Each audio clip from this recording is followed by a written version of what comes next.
Kieran McAnulty, our MP, our Labour list MP for the Wairarapa, will be phoning up pretty soon. When I say phoning, he'll be using our video link, and those of you who are watching on the television will be able to catch him live, albeit in his bubble. We're all in our bubbles, aren't we? So we look forward to having a good chat with Kieran, who I'm sure is working hard behind the scenes, because we're very used to, those of us who are watching the daily briefings on the television, are very familiar with seeing our PM up there giving us the latest, and Ashley Bloomfield, the Director General of Health, keeping us all plugged in and really well informed about our situation at level 4 at the moment. And I'm very grateful for having that information. But remember that all of our politicians are in various committees working behind the scenes, and we should be grateful that that's what they're up to. It must be quite unusual for them, and I look forward to asking Kieran what it's like doing the business of government behind the scenes like that in their various bubbles, not travelling to Parliament, presumably. I can't be absolutely certain of that, but I'll ask Kieran. And like the rest of us, sticking at home, going for walks. It's okay still to go for a walk. Joan and I, my wife and I, go for a walk around the block maybe twice a day. And we do have conversations with people, but from quite a distance. They'll be over in their gardens or whatever, and we've got to know our neighbours somewhat better. I mean, our immediate neighbours we've known pretty well for a long while, but we're getting to know everybody down the street. And people walk their dogs and things, and we're careful not to stroke them. You know, don't pat other people's pets, because the virus can hang around on their coats if somebody's transmitted that to them by patting them, and then you can pick it up.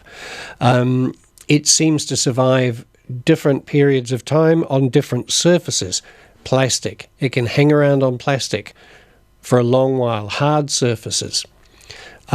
Less so perhaps on your pets, but you know, if you're not certain, just well, even if you are, it's good to be extreme in your caution. That's the way we're getting through this. I'm washing my hands. I tell you what, me and soap have never been so acquainted.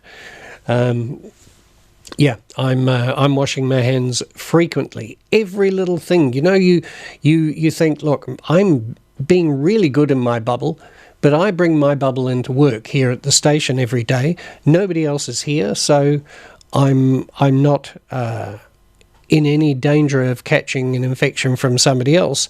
But the people that we share offices with, they're not there, but they get a newspaper delivered every morning, and I bring it in. Soon as I do that, straight into the bathroom to wash my hands, because that's wrapped in a plastic wrapper, and the virus can hang around on plastic for some time. So there are so many ways that I think you need to be very, very careful of how you handle objects that come from outside your bubble. This is just what we've got used to being like, and I think it's been very instructive and useful for future behaviour. I'm not saying we should go mad and continue washing our hands with this frequency and at this kind of manic pace after we've got out of isolation and after this particular danger is over.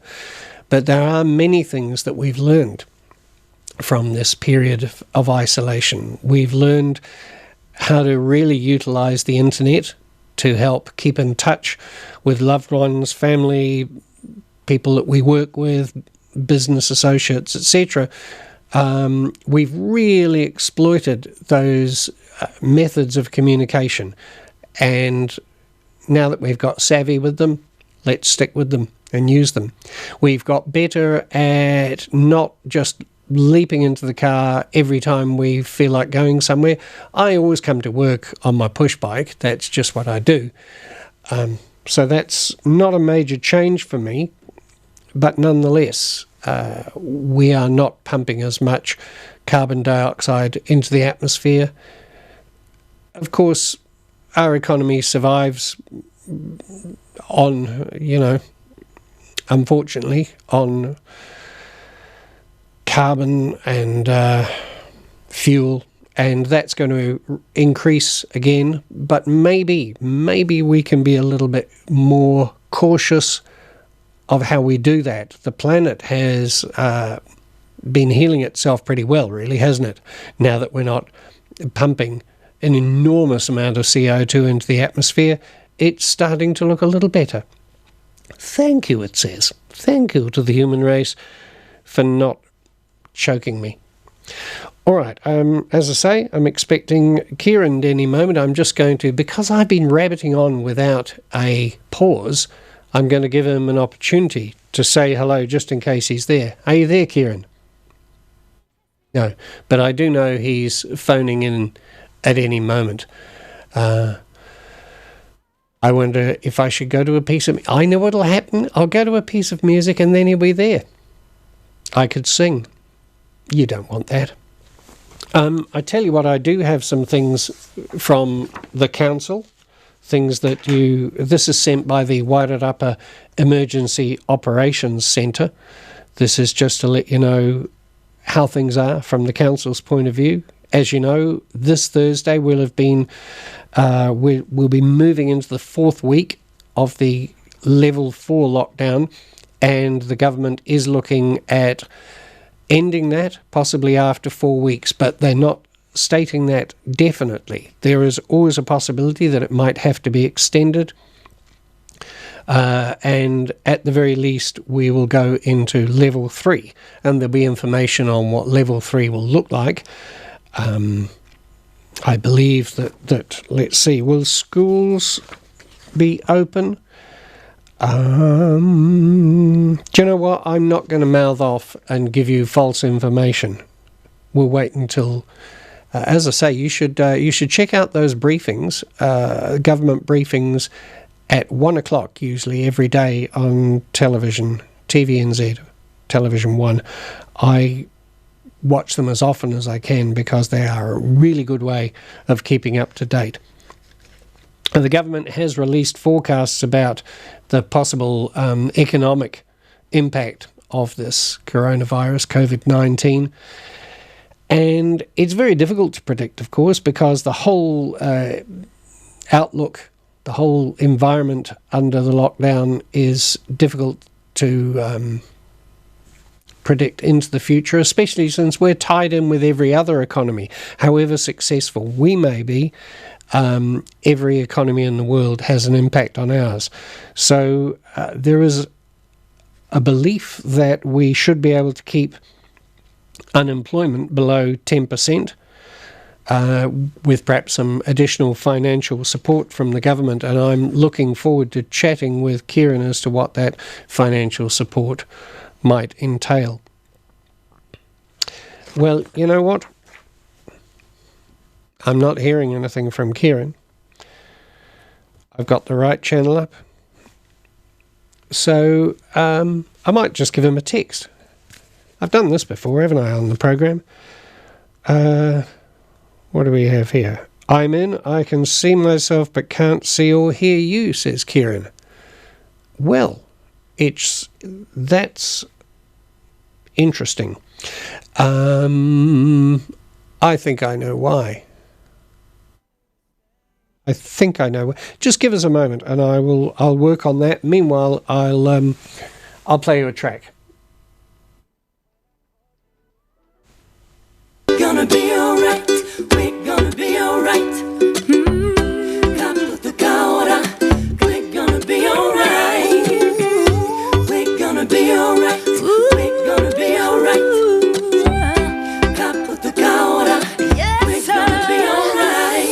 It might be a minute till I see your face, and you know I miss it, but we'll be okay if we stay. Talk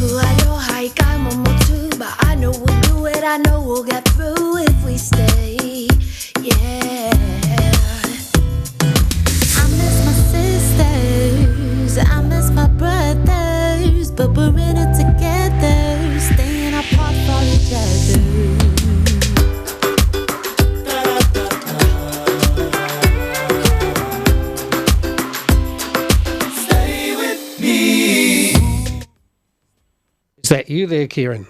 It is. You're on the phone now. I think I'm not that technically inclined, but I think I know what went wrong with our video link there. However, it's great to have you on the telephone.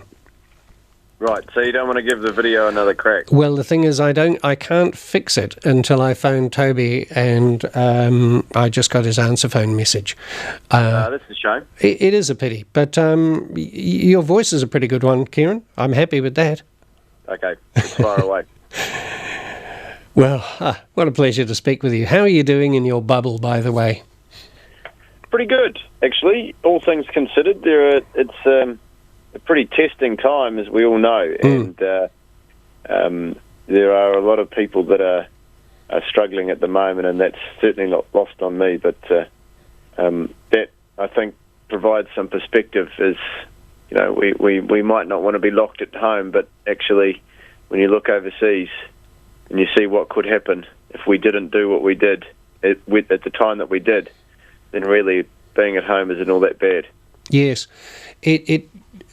of course, we're all linked, we're all interconnected in the world, and I know that we're doing everything we can, but I'm just wondering, economically, if we might do a great job here, but we're still dependent on financial markets and trade and everything. How do you think we will cope when we come out of problems here with international trade if the rest of the world is lagging? I'm not suggesting they're all lagging, but is that going to be a difficult problem?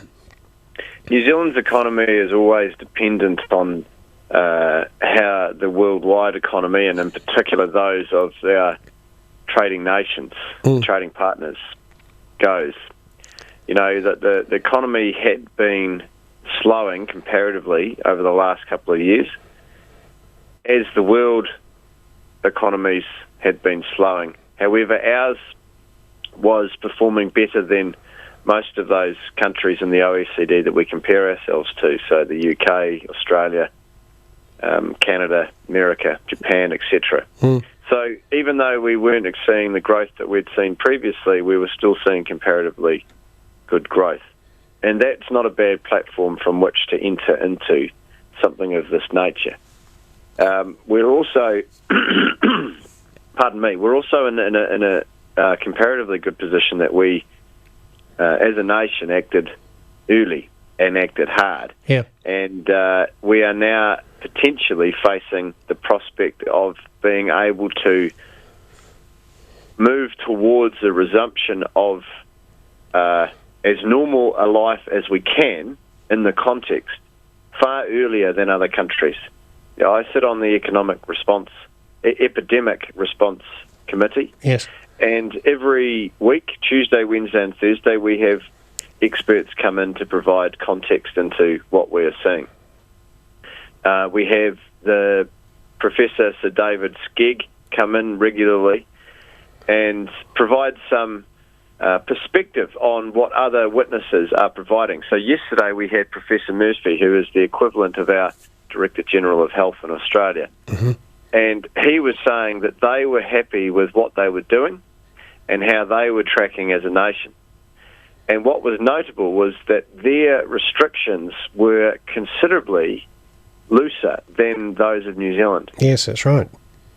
And that made the committee members, both opposition and government, consider whether New Zealand had gone too far and whether we would be able to see similar results to what we're seeing now if we had provided a more looser definition of an essential service and allowed more things to operate. Yeah. However, Professor Skegg came on and reminded people that whilst the results are similar at this point, New Zealand is the only Western nation in the world that has the prospect of eliminating COVID-19.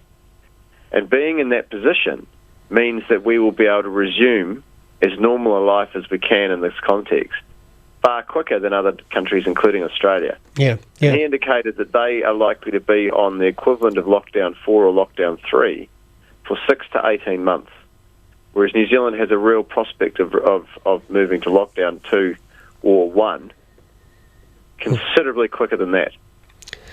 So it goes to the point of, to answer your question in terms of the economy of New Zealand, is it better to have a long-term restriction on economic activity over up to a period of 18 months, as suggested by Professor Skegg, or, as he feels, and as the government has taken, take a short hit, a big hit, and then get back into it as much as you can? And we're still on track to doing that.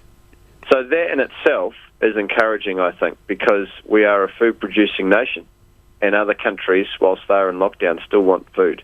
Yeah. Trade ports have been secured by deals that the Trade Minister has secured.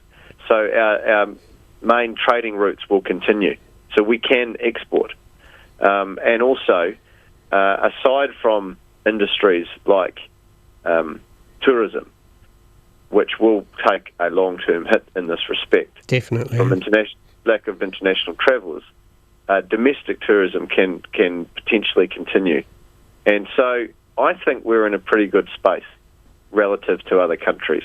Do you find it difficult to negotiate all the different opinions and ideas? Because we get, as you say, people comparing us to Australia and saying, look, they haven't been as firm, and yet they're doing okay. But then, as Dr. Skegg says, but we have to look more long-term than that.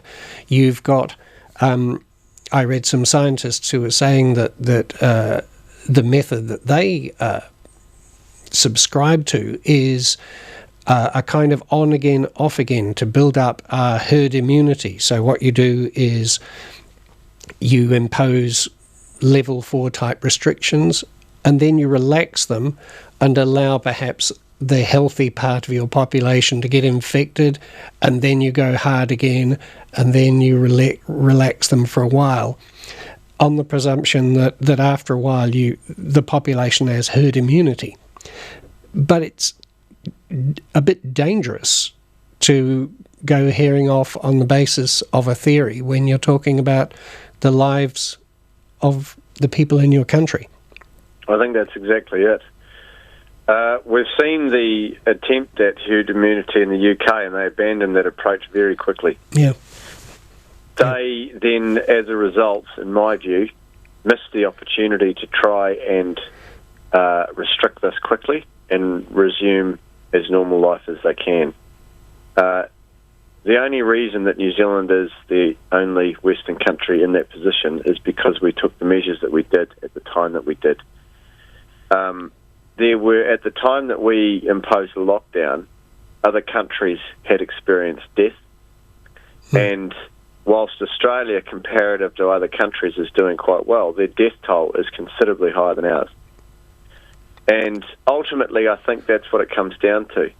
If people wish to look and consider the various opinions and views that are available on social media, I think they need to look at it through the lens of what level of death are they comfortable with. Because many commentators are criticising the government for not removing alert level 4 now, given that it has already demonstrated some success in the sense that the number of new cases continues to fall and the number of recovered cases continues to rise. Yep. And our death toll is remarkably low, whilst remaining regrettable. But what they're essentially suggesting is that resuming economic activity is worth risking the lives of the vulnerable. Because what we're seeing is, even in lockdown, our most vulnerable people are dying. Yeah. And we saw a case of 80 positive cases from a wedding in Bluff from one person that had been infected going down, and that has resulted in the death of the father of the groom. And that's just awful. And it's not the person's fault, of course, because how would they know? But we all know now, now that we've gone through this experience, we all know what risks are there. and we all know what we have to do to try and eliminate COVID-19. And loosening a level 4 at this point, when we have an opportunity to eliminate and then resume normal life as much as we can, is an opportunity that we must not miss. And ultimately, what they are saying, in my view, when I read those suggestions, is that they are implying that there is a level of death that they are happy to accept. Yes. Perhaps they're suggesting that these are old people and vulnerable people and they may well have died anyway. I'm not willing to accept that. I don't think the government is. And my reading of it, given the number of correspondence that I receive on a daily basis, is that the vast majority of New Zealanders are not willing to accept that either.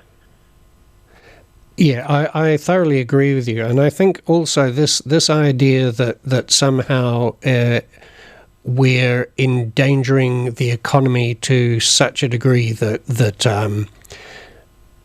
we can't kind of function economically is silly. We are, each one of us knows that it's going to be tough. We have already got used to tightening our belts, and we know we can do it. And historically, we've seen times when people have managed to get through difficult times. We've all got to take one for the team, really. Exactly right. This is not an instance where, if you were to compare it to the global financial crisis, where it was essentially caused by some irregularity, shall I say, in the financial markets overseas that caused a lot of pain here. But this is something that has risen from no fault of any regulatory structure, in the sense that we can sort this out ourselves. And it's going to mean that things are going to change, and we will have to adjust the way that our economy works in the short to medium term. Yep. We can't be reliant on the influx of overseas visitors, and we also can't rely on, as the economy has done for a long time, rely on migration to prop it up.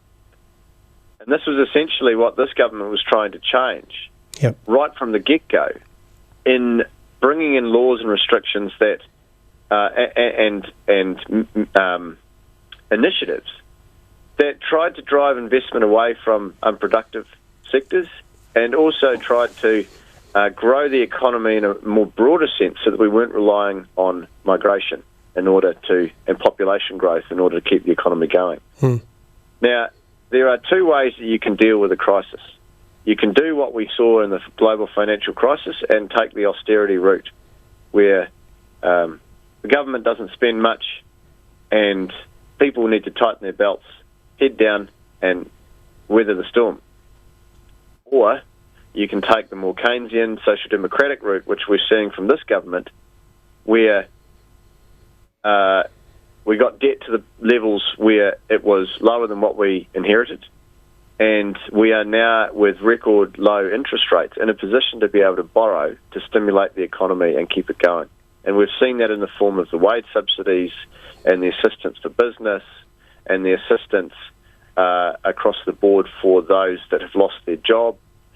The indication that we're going to bring forward infrastructure projects that may have happened over the next 10 years, but we're going to happen once construction can resume. Bringing forward potentially state housing build, even more so than what we've done, to try and keep the construction industry going. These are things that the government can do to keep people in jobs and actually build the things that the country needs. And if they were going to happen in the next 10 to 20 years anyway, why not do them? Why not borrow now when interest rates are low, the lowest they've ever been, so that we can actually bring them forward, so that we can weather the storm by people working, rather than weather the storm by people being unemployed and seeking government assistance. Either way, the government is helping. I think this is a far more palatable way to do so. Yes, I think even though I may talk about tightening our belts, there are some people who don't really have belts to tighten.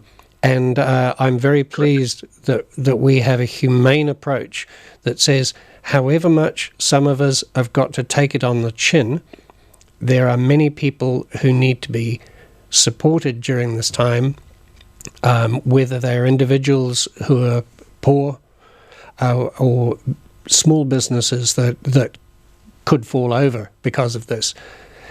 I'm wondering, there's been talk about unemployment could be kept below 10% if we maintain the measures that we've taken so far, and the government financial support.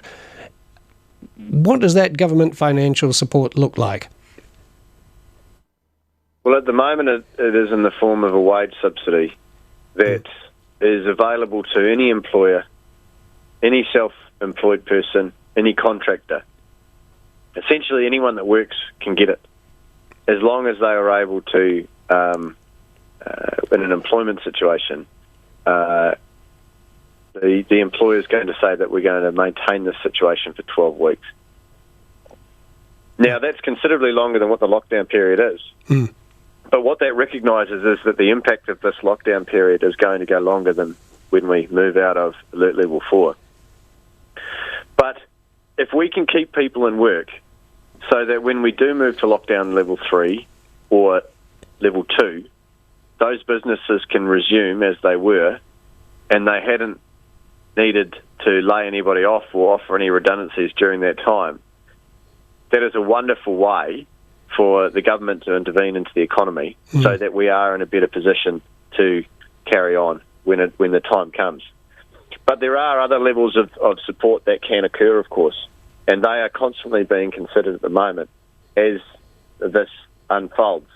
And this week the government is going to announce or release the criteria upon which they will decide at what point we move from alert level 4.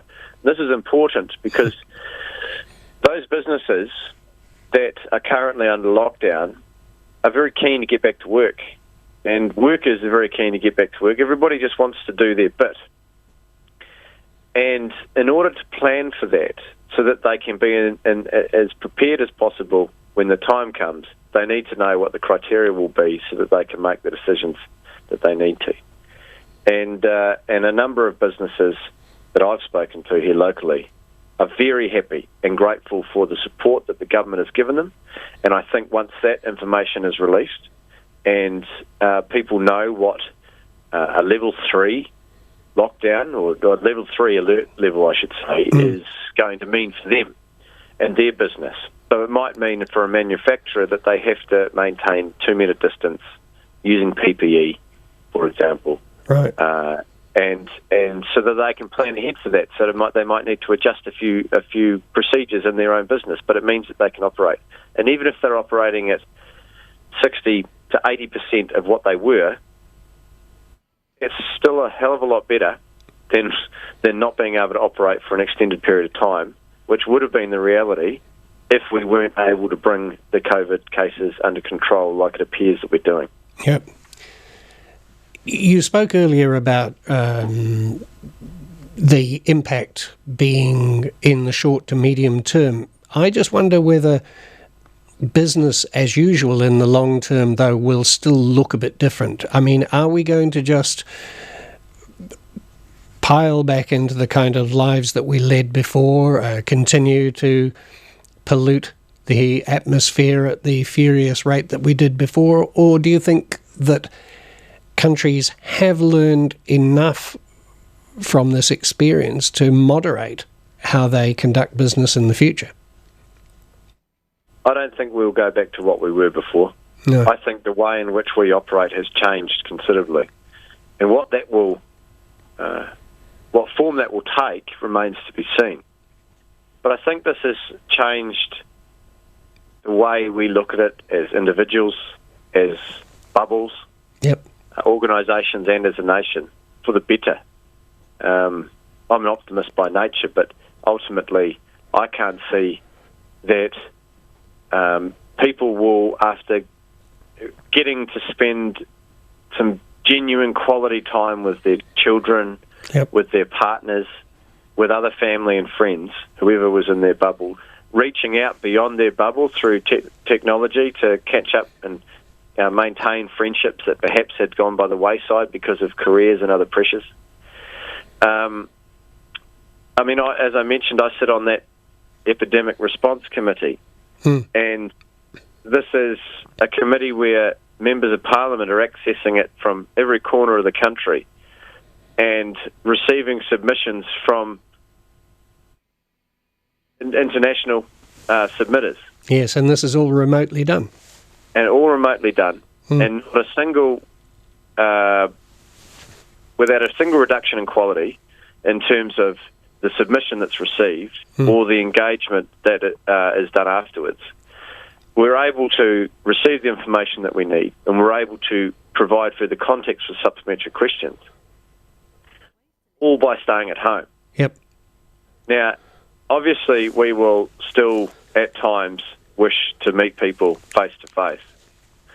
But I can't see, personally, an instance resuming like what we had previously, where during a recess week, members of parliament would get in a car or get in a plane, in most examples, fly to Wellington, get a cab to the parliament, sit in the same room for 4 hours on end, only to receive submissions from other people that have travelled from Auckland or Christchurch to come to Wellington to sit there and meet.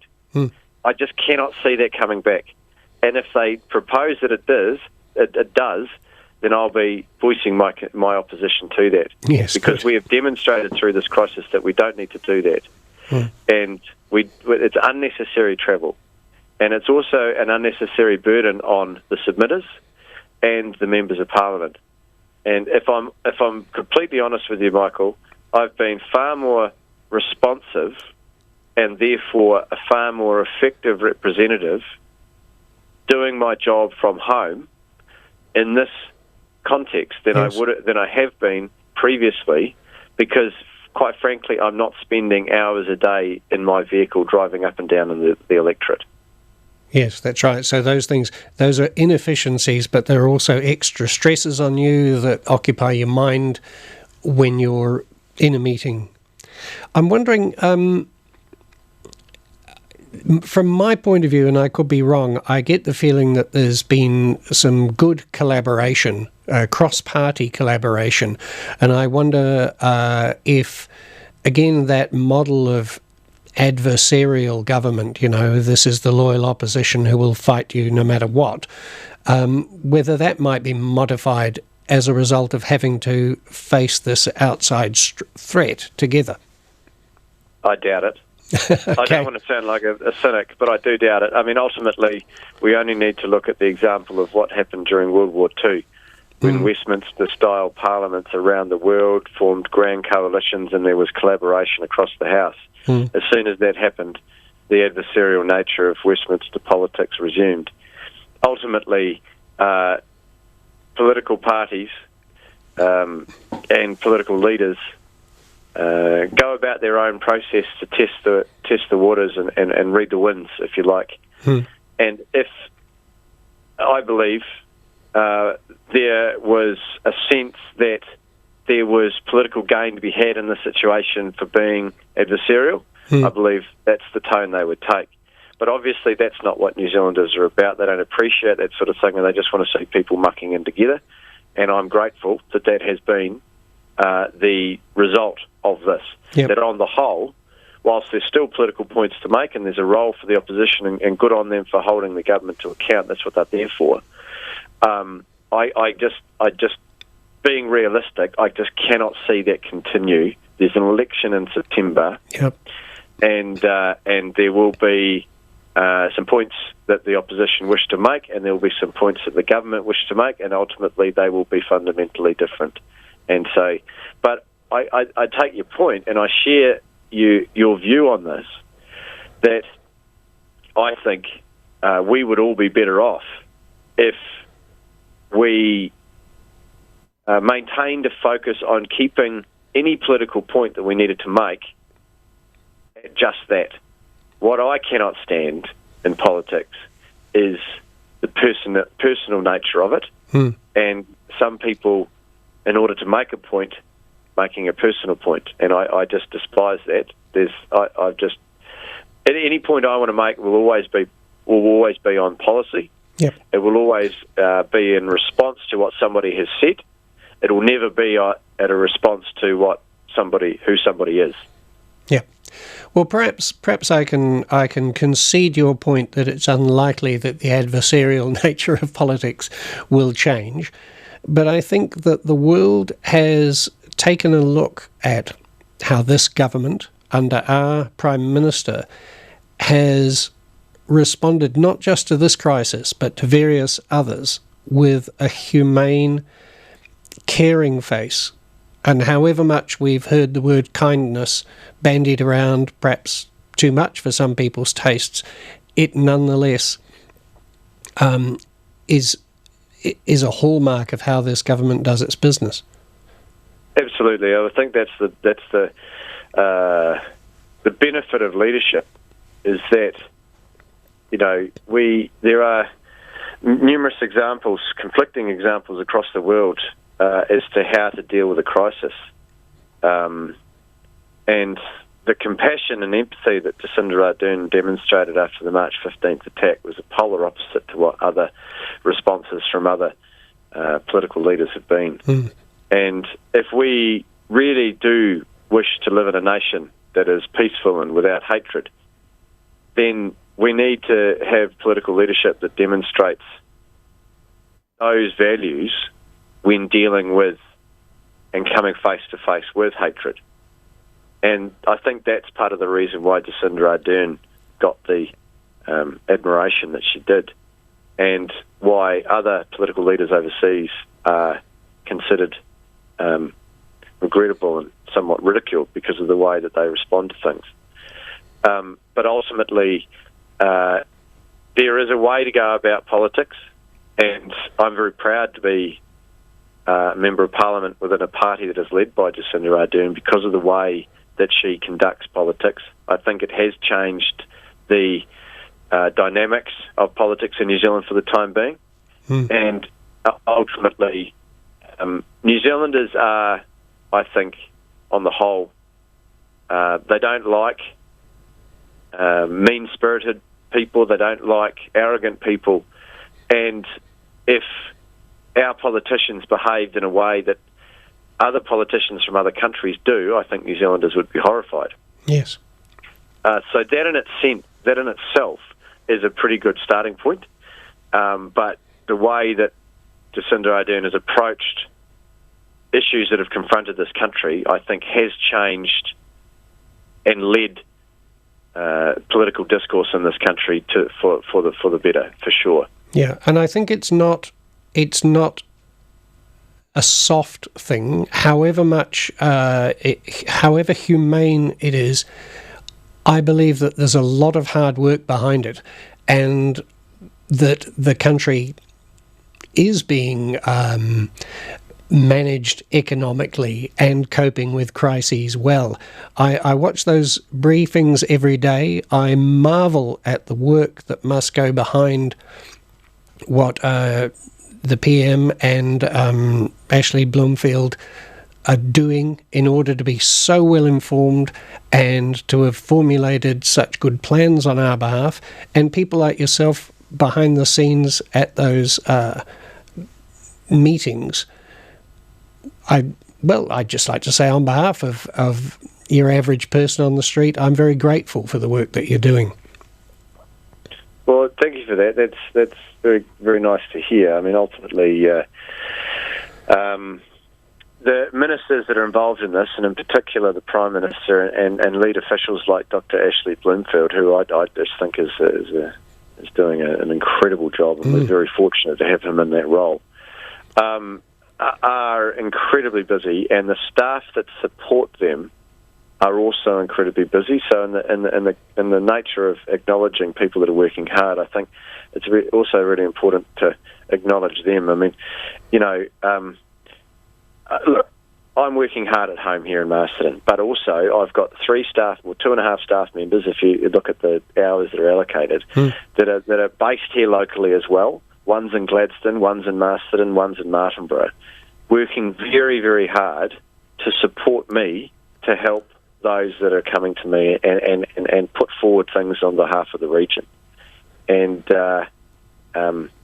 I'm very, very grateful for that. I've got a wonderful team.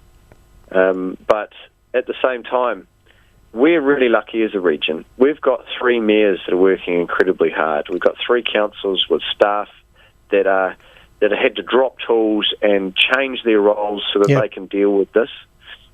The emergency response team run by the councils are doing an amazing job. And then you look at all the frontline health workers from the DHB that have adjusted what they were doing to try and to ensure that everyone in this region that needs a test gets one, to adjust appointments in order to free up space in the hospitals in case that is needed. And we only need to look at Italy to what happens when a health system gets overwhelmed.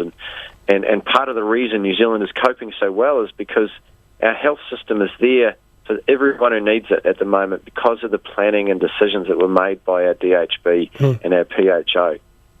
And then there's the everyday ordinary worker who is an essential worker in this context who has gone out and done their job to allow the rest of us to be able to stay at home. And it's just this wonderful collective effort that I think when this all boils down, we will reflect on the role of the ordinary worker and the health worker and everybody else and look at what a wonderful collective effort as a nation and as a region as well. And the number of times that I've spoken to friends socially through a video chat on a Friday or Saturday night and just said, you know, when we were growing up, I'd talk to Granddad about the war. He was a prisoner of war, World War II. I talked to my other nana, who's a little bit younger, who lived through difficult times post-war, or my other nana who lived through the Depression. And I used to marvel at these stories about what the government would require of its people to deal with these crises that are coming through. And we are all going through that now. And so we're going to be able to talk to children and grandchildren as they come through and talk about the time that this virus impacted the world. And we can all talk with pride about the way I think that we reacted as a country, reacted as a region, and we all reacted as individuals and bubbles and groups to try and deal with this. And there's a lot of water to go under the bridge at the moment, but as the Prime Minister said yesterday, we've turned a corner. We've hit the peak already. So we're going downhill now. We're just not quite out of the woods.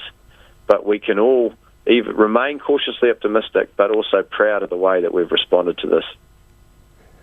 Kieran, I think that's a really great way to finish this. I agree with you that so many people have responded tremendously to what's going on in the country and the world at the moment. And I think of the signers doing the New Zealand Sign Language while the Prime Minister and Dr. Ashley Bloomfield are talking, and I am in awe of them and so grateful that they're doing what they're doing.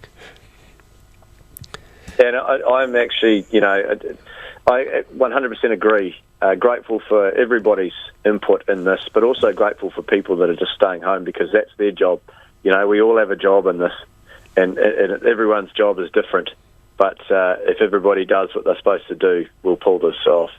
And I just I feel incredibly privileged to have the role that I have, and I'm grateful for the support that everybody has given me to be able to do this. So if I may take the opportunity to thank those that have enabled me to be in this position and also continue to support me in it. Great. Well, here are another bunch of people who've worked hard as part of the working community, and that's the artists. I've got a song here that's just been knocked out really quickly, but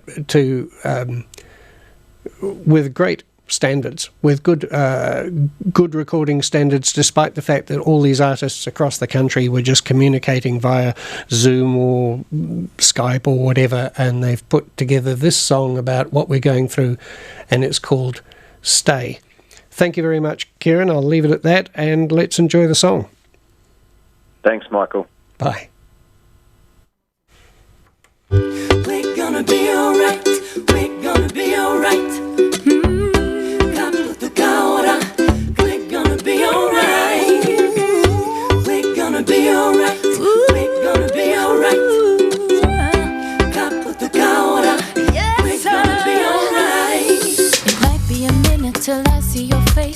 know I miss it, but we'll be okay if we stay.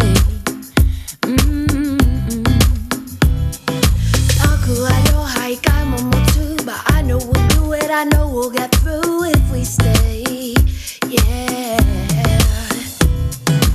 I miss my sisters, I miss my brothers, but we're in it together, staying apart for each other.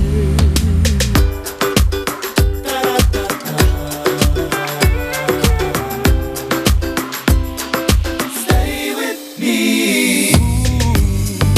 Aotearoa whakakotahira mō ngā moko puna Wanga whakareanga Aotearoa Whitiki maranaki a ora Tawatariki a ora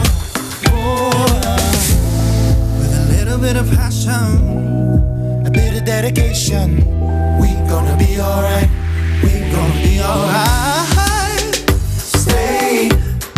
Stay with me, this isn't forever. We're in this together. Why don't you stay with me? As long as I'm on your monkey, Kins, bubbled up and it kinda sucks, we can't cuddle up. FaceTime and just checking on if you warm enough. But we gotta do this for the greater good. Hopefully when it all over, touch wood. Wanna be right there with you. We could breathe the same air, that's true. Till then my love is on like a re-up. It's getting stronger, the distance makes the heart grow fonder. And I miss my brothers, I miss my sisters. we're in this together, Staying apart from each other. Kotoku manoa. Hold on. Come on. Stay with me. This isn't forever. We're in this together. Why don't you stay? This ain't forever, y'all. Together. We're in this together. Come on. Stay. You know we got to stay together. This ain't forever, no. Everything's gonna be alright. You and me just gotta hold tight. Stay. You know we got to stay together. This ain't forever, no. Everything's gonna be alright. You and me just gotta hold tight. Stay. Be alright. We're gonna be alright. And stay. We're gonna be alright. Together. Stay. Hold up.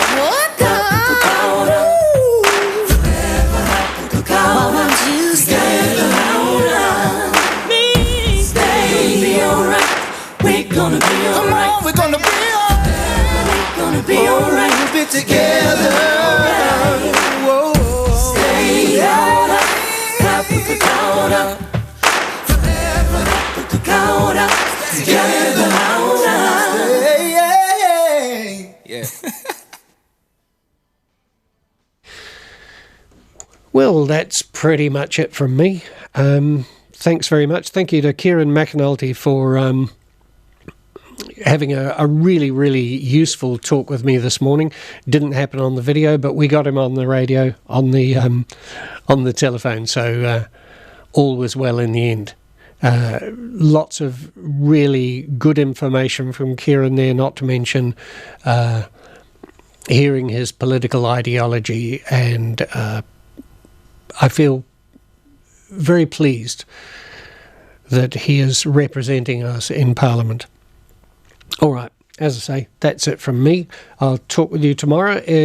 Jane will be phoning in again, Jane Ross, to give another one of her film talks, give you some tips on good films you can watch during this lockdown and how you can access them. And then on Friday, let's see, who've we got on Friday? Oh yes, various managers, access managers from Planet FM in Auckland, Free FM in Hamilton, and Manawatu People's Radio. So look forward to talking with them. It's been great being with you. See you tomorrow.